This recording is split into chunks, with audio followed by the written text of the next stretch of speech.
नमस्कार। प्रसंगवश में आप सभी का स्वागत है। प्रसंगवश में आज हम बात करेंगे विशेष मुद्दे पर जो न केवल ब्यावर में, न केवल जिले में, न केवल प्रदेश में, बल्कि आज पूरे हिंदुस्तान में मीडिया में जबरदस्त छाया हुआ है। गैस कांड होते रहते हैं। गैस कांड के बाद में कई जगह लोग जागते हैं, प्रशासन जागता है और दमकल के कर्मचारी, पुलिस बाद में जैसे भी कार्रवाई होती है उस प्रकार से होता है। लेकिन वर्तमान में अभी जो भोपाल गैस कांड हुआ था पिछली बार, जो आज भी लोगों को याद है, उसी तर्ज पर ब्यावर में एक गैस त्रासदी हुई है। मैं इसको कांड नहीं कहूँगा, गैस त्रासदी है। लेकिन उसको भयावह रूप, हालांकि भयानक तो हो ही चुका था रूप, लेकिन और अत्यधिक भयानक होने से बचाने के लिए जिन जिन लोगों की भूमिका रही, उनको सामने लाने का हमारा फर्ज बनता है, ताकि उनका मनोबल बढ़े और आगे भी जो लोग इस तरह की घटना से सामने होते हैं, उनको भी शिक्षा मिले कि हमें किस प्रकार से ऐसी घटनाओं पर संयम रखना चाहिए, किस प्रकार से अंकुश रखना चाहिए और किस प्रकार से लोगों को प्रेरित करना चाहिए। इसी श्रृंखला में हमारे साथ में आज मौजूद हैं नगर परिषद ब्यावर के सहायक अग्निशमन अधिकारी ताराचंद भट्ट, जिन्होंने अपने स्टाफ के साथ में अपनी जान को जोखिम में रख करके और इस त्रासदी को बढ़ने से बचाया। जैसा कि वहाँ अधिकारियों ने भी बताया, आरपीएस से डिप्टी राजेश कसाना भी वहाँ मौजूद थे, लेकिन मुख्य रूप से वहाँ 3 लोगों की भूमिका मेरी नज़र में आती है। जो एक तो संबंधित पार्षद हंसराज शर्मा वहाँ से हैं, दूसरे ताराचंद भट्ट और उसके साथ में ही आरपीएस राजेश कसाना। इन लोगों ने, जैसा वहाँ के मैं पहुँचा था, वहाँ लोग बता रहे थे कि वहाँ जाने से पहले ही लोगों को चक्कर आ रहे थे, उनको देखने में बहुत परेशानी हो रही थी, सांस लेने में तकलीफ हो रही थी। लेकिन इन लोगों ने अपनी जान जोखिम में रख करके वहाँ मौत के मुंह में पहुंच गई है और उसका विस्तार होने से रोका। तो मैं अपनी बात ज़्यादा कहूँ, इससे ज़्यादा इस संबंध में जो हीरो कहे जा सकते हैं, जांबाज कहे जा सकते हैं, ताराचंद भट्ट। हालांकि ताराचंद भट्ट ने पहले भी अग्निशमन में फायरमैन रहते हुए भी काफ़ी कुछ किए थे, उनको प्रशंसा पत्र भी दिए गए थे। मैं उनसे जानना चाहूँगा कि आपने इस दृष्टांत को किस प्रकार से लिया और किस प्रकार से आपके अंदर एक अंतरात्मा ने जो है जागृत रूप लिया, जिससे आपने इसको भयावह होने से रोका। सर नमस्कार। सर्वप्रथम हमारे पास श्री हंसराज जी शर्मा व कपिल जी गोरा साहब का फ़ोन आया, जैन साहब नगर परिषद ब्यावर से, कि बलाल रोड पे कोई केमिकल रिसाव हो रहा है, जिससे आसपास के क्षेत्र में लोगों को सांस लेने में काफ़ी तकलीफ हो रही है। सूचना मिलते ही हमने अब सबसे पहले फायर ब्रिगेड यहाँ से रवाना की, फायर स्टेशन से। जब फायर ब्रिगेड वहाँ पहुंची, हमारे स्टाफ पहुंचा, तो उन्होंने वहाँ पाया, पहुंचने के बाद उन्होंने ये पाया कि वहाँ पे बहुत ही भयानक स्थिति थी वहाँ पे। वहाँ पहुंचते-पहुंचते हमारे उसमें एक कर्मचारी को सांस लेने में काफ़ी परेशानी आई, उल्टे होने लगी थी। फिर हमने उस गाड़ी को वापस बैक लिया। बैक लेने के बाद हमने कुछ बीएस सेट लगा के उस गाड़ी को वापस हम वहाँ घटनास्थल पे टैंकर तक लेके गए। वहाँ पर हमने सबसे पहले हमने छोट गाड़ी से हमने पाइप लगा के और मिहिन बौछारें करना स्टार्ट की उस क्षेत्र में।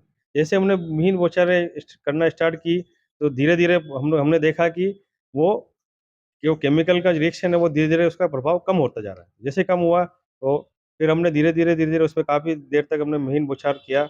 उससे फिर इधर से हमारे श्रीमान जिला कलेक्टर महोदय तथा उपखंड अधिकारी महोदय तथा अतिरिक्त कलेक्टर महोदय का भी फ़ोन द्वारा सूचना पे कि अपने को इस त्रासदी को कैसे भी करके रोकनी है। अपने उसके लिए हमने, हमारी पूरी टीम ने, ब्यावर फायर ब्रिगेड से हमारे साथी स्टाफ लोग, उन्होंने बहुत मेहनत करके और इस पूरे घटनाक्रम को धीरे-धीरे अंजाम तक पहुँचाया। इसमें हमारे फायर ब्रिगेड से श्री विक्की राठौड़, श्री महेंद्र सिंह फायर वाहन चालक, श्री अर्जुन बंसीवाल, श्री ईशु यादव और लाल सिंह, भगवान सिंह, भूपेंद्र कुमार, कृष्णा गुर्जर, ये सारी हमारी पूरी टीम थी। इन्होंने बहुत मेहनत करके इस त्रासदी को बहुत विकराल रूप से होने से बचाया। फिर वो तो ठीक है, लेकिन मेरे को आप भट्ट जी ये बताइए कि आपने जिस तरह का एक मैंने वीडियो देखा है, जो मुख्य कारण इसको रोकने वाला बताया जा रहा था, जो बड़ा हादसा होने से रोकने के अंदर जिसमें भूमिका रही है, टैंकर के ऊपर ढक्कन लगाने के लिए आप खुद पहुंच गए। तो इस प्रकार से जब लोगों को दूर दूर से ऐसा लग रहा था कि हम पहुंच नहीं सकते, लेकिन आप तो बिल्कुल उस जगह पहुंच गए जहां से इसका रिसाव हुआ था, जहां से ये बीमारी बढ़ रही थी। तो इस प्रकार का आपने किस प्रकार से कर पाए ये इसको? हमने सर्वप्रथम उसके जो मेन जहाँ से वो लीकेज हो रहा था, वहाँ हमने पाइप डाला। पाइप डाल के हमने पानी डालना स्टार्ट किया, तो बार-बार पाइप का प्रेशर होने से वो पाइप बाहर आ रहा था।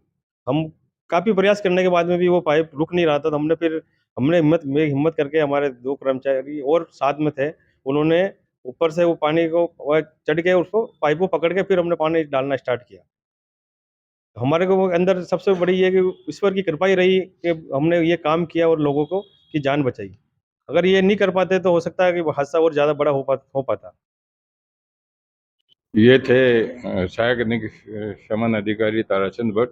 लेकिन अब हम मिलना चाहेंगे ऐसी शख्सियत से जो सबसे पहले, जिनको सूचना मिलने के मात्र 2 या ढाई मिनट बाद में वहाँ पहुँच गए और उन्होंने संबंधित जो एजेंसियां हैं उनको सूचित करने में अपनी अहम भूमिका निभाई, जिससे इस एजेंसियों के पहुंचने के बाद में उसको किसी भी प्रकार से अंकुश लगाने में जो सहयोग मिल सकता था वो मिला। तो हम चलते हैं उस वार्ड के पूर्व पार्षद, युवा पार्षद हंसराज शर्मा के पास में, और उनसे जानना चाहेंगे कि आपको सूचना मिलने के बाद में आपने किस प्रकार से इस कार्यक्रम को रोकने में अपना सहयोग किया। यस। गैस रिसाव कांड जो कि बलाड रोड साधु के बाड़े में हुआ था, सबसे पहले मेरे पास एक महिला का फ़ोन आया था कि सर यहाँ पे एक धुआं टाइप की एक हो रहा है जिससे सांस लेने में हमें दिक्कत हो रही है। तो मैं तुरंत प्रभाव से अजमेरी गेट मेरी दुकान छोड़ के सीधा वहाँ पहुँचा। वहाँ पहुँचते ही मैंने तुरंत फायर विभाग टीम को, ताराचंद जी भट्ट को, हमारे जेईएन कपिल जी गोरा को फ़ोन किया और एसडीएम और डिप्टी साहब को फ़ोन किया मैंने, राजेश जी कसाना को। उस पश्चात मुझे एसडीएम साहब को मुझे लगा कि स्थिति कंट्रोल नहीं है, कंट्रोल से बाहर जा सकती है, तो मैंने एसडीएम साहब को ही फ़ोन किया। तुरंत प्रभाव से वहाँ पर राजेश जी कसाना आ गए थे। स्थिति इतनी भयावह थी कि कुछ दिखाई नहीं दे रहा था। चारों तरफ जो कोहरा टाइप का होता है, जो लाल कोहरा, वो छा चुका था और आँखों में इतनी ज़बरदस्त जलन हो रही थी कि जैसे न किसी ने आँखों में मिर्ची डाल दी हो। कुछ दिखाई नहीं दे रहा था, दम घुट रहा था, कोई गला दबा रहा हो ऐसा महसूस हो रहा था। फिर भी हमारे डिप्टी साहब राजेश जी कसाना ने हिम्मत दिखाई और हम दोनों साथ हो लिए। मुँह बाँध के वहाँ पहुँच गए हम घटनास्थल पे। पीछे-पीछे हमारी फायर विभाग की टीम भी वहाँ पहुँच गई और ये कहने में बिल्कुल भी संकोच नहीं करूँगा कि प्रशासन का पूरा सहयोग रहा, पूरा लवाजमा वहाँ पहुँचा। मतलब अपनी जान जोखिम में डालकर सभी ने अपना 100% वहाँ दिया। जो ये त्रासदी थी, मतलब कई संख्या तक जा सकती थी और भी कई लोगों की मृत्यु हो सकती थी। ये हो सकता है कि कुछ देर बाद अगर प्रशासन वहाँ पहुँचता, तो शायद स्थिति काबू में भी ना आती। तो मैं सभी प्रशासन के अधिकारी को, फायर विभाग टीम को, हमारे डिप्टी साहब राजेश जी कसाना को, एसडीएम साहब दिव्यांशु सिंह जी को, सभी को बहुत-बहुत धन्यवाद देना चाहूँगा कि उन सब के प्रयास से ये त्रासदी ज़्यादा ना बढ़ पाई और इस पे अंकुश लग पाया।